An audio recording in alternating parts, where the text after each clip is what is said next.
శ్రీమాత్రే నమః. ఏర్కోన కలిక్కమ నాయనార్. అది చోళ రాజ్యంలో ఎటు చూసినా శివభక్తులు పంచాక్షరీ నాదములతో నిండిన పల్లెటూరైనటువంటి తిరుపేరు మంగళం. ఆ ఊరిలో సేనాధిపతుల వంశంలో పుట్టాడు కలిక్కమ నాయనార్. అతడు శివభక్తి పరాయణుడు. శివభక్తుల సేవలో తరించిపోయేవాడు.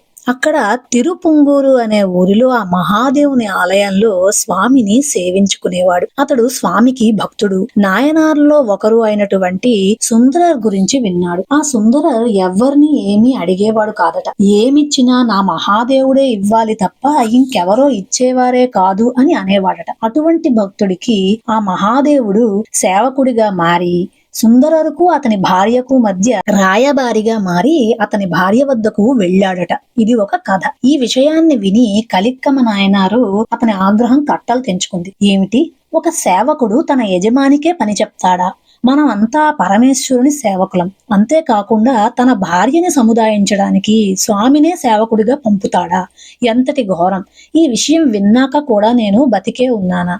చిచ్చి, అతడికి స్వామిని అలా అనడానికి అడగడానికి సిగ్గులేదా? అతడు నా ఎదురుగుండా కనబడితే కడిగి పారేస్తాను అంటూ ఆవేశపడేవాడట. ఇద్దరు భక్తుల మనస్తత్వం తెలిసినటువంటి ఆ పరమేశ్వరుడు చాలా బాధపడ్డాడు. ఒక్కొక్క భక్తుడు ఒక్కోలా ఉంటాడు. ఏ భక్తుని భావన ఎలా ఉంటే ఆ భక్తునికి భగవంతుడు అలా అనుగ్రహిస్తాడు. ఆ మహాదేవుడు కలిక్కమకు తన భక్తుడైన సుందరర్ గురించి తెలియచెప్పాలని ఒక లీల చేశాడు. ఒకనాడు కలిక్కమకి ఉదరశూల రోగం వచ్చింది. ఉదరం అంటే కడుపులో తీవ్రమైన నొప్పి వచ్చింది. అది తట్టుకోలేక ఆ మహాదేవుడు ఎదురుగుండా వచ్చి ఏడుస్తూ ఉన్నాడు. స్వామి, భరించలేకపోతున్నాను అంటూ మొరపెట్టుకుంటే ఆ మహాదేవుడి లింగం నుండి ఒక స్వరం వినిపించింది. నీ నొప్పిని ఆ సుందరర్ మాత్రమే నయం చెయ్యగలడు అని. ఆ స్వరం వినిపించగానే, అయ్యో స్వామి, ఇదేం బాధ, ఇదెక్కడి న్యాయం? ఇన్నేళ్లుగా వంశాల తరబడి మా కుటుంబంలో అందరం నీ సేవలో ఉన్నాం. నిన్నే మా స్వామిగా పూజించాం. అలాంటిది నిన్ను దాసుడిగా మార్చిన ఆ సుందరర్ దగ్గరక నన్ను వెళ్ళమంటున్నావు. అదే జరగాల్సి వస్తే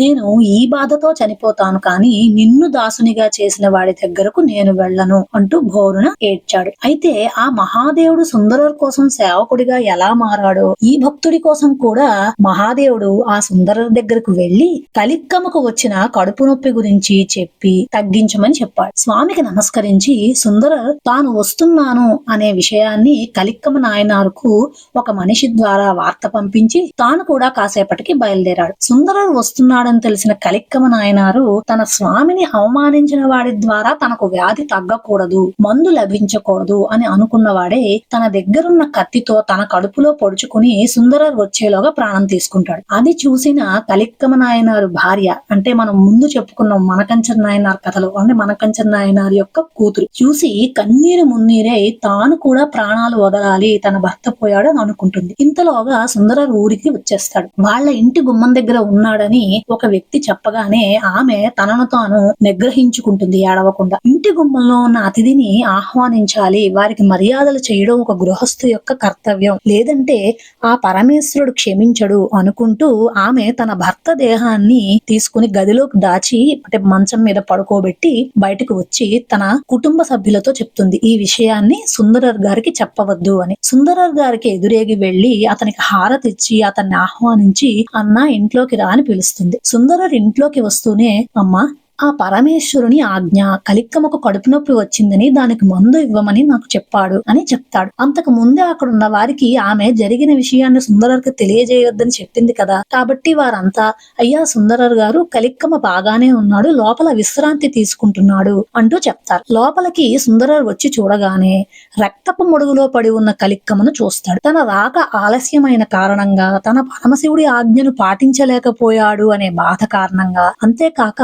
ఒక శివభక్తుణ్ణి బతికించలేకపోయానే అనే ఈ కారణాలన్నిటి వలన సుందరర్ తీవ్రమైన బాధకు లోనై తాను కూడా ప్రాణం విడిచిపెట్టాలని అనుకుని కత్తితో పొడుచుకోబోతాడు. ఇంతటి మహాభక్తుల్ని చూసిన మహాదేవుడు కరిగిపోతాడు. వెంటనే కలిక్కమ నాయనార్కు ప్రాణం వచ్చేలా చేస్తాడు. ఒక్కసారిగా కలిక్కమ నాయనార్ లేచి కూర్చుని తన ఎదురుగుండా ఈ విషయాలకై పొడుచుకోబోతున్నటువంటి సుందరర్ను చూసి వెంటనే అతడు చనిపోకూడదని చెప్పి అతని చెయ్యి పట్టుకుని అతన్ని ఆపుతాడు. సుందరర్ వెంటనే వెంటనే కలిక్కమ నాయనార్ కాళ్లపై పడి, అయ్యా మిమ్మల్ని కాపాడుకోలేకపోయానని బాధపడుతున్నాను అంటాడు. అప్పుడు కలిక్కమ కూడా సుందరర్కు సాష్టాంగ ప్రణామం చేస్తాడు. సుందరర్తో పాటు వచ్చిన శివభక్తులు, కలిక్కమ కుటుంబ సభ్యులు, బంధువులు అందరూ కూడా నమశివాయ నమశివాయ ఘోషలతో ఆ ఇల్లు మారుమోగిపోతుంది. ఇద్దరు భక్తుల మధ్య చిగురించిన స్నేహాన్ని చూసి స్వామి చాలా సంతోషిస్తాడు. కలిక్కమ నాయనార్ గొప్పతనాన్ని పొగుడుతూ సుందరర్ ఒక తేవారం కూడా పాడారట.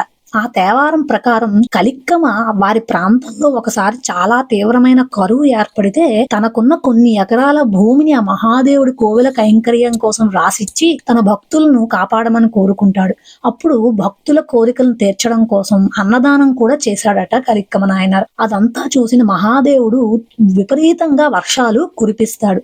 అయితే ఎంతటి కరుణా సముద్రుడంటే ఆ వర్షాలు పడుతూనే ఉంటాయట, ఆగవట. అయితే మళ్ళీ ఆ వర్షాలు పడడం వలన ఎక్కడైతే వరదలు వచ్చి మళ్ళీ మొదటికి మోసం రాకూడదు అంటూ భావించినటువంటి కలిక్కమ తిరిగి మహాదేవుని ప్రార్థించి ఆ వానలు ఆపుతాడట. ఇదంతా కూడా సుందరర్ పాడినటువంటి తేవారంలో ఉంటుంది. ఇక అటు పిమ్మట ఆ ఇద్దరు భక్తులు కలిసి తిరువారూరు త్యాగరాజస్వామిని సేవించుకుంటూ కొద్ది రోజులు అక్కడ గడిపారట. ఆ తరువాత కలిక్కమ తమ ఊరికి వచ్చి ఆ నీలకంఠుని సేవించుకుంటూ జీవితకాలం అంతా కూడా శివభక్తుల సేవలో గడుపుతూ ఉంటాడు. తరువాత శివ సాయుధ్యాన్ని పొందాడు. ఇదండి ఎయిర్కోన కలిక్కమ నాయనార్ కథ.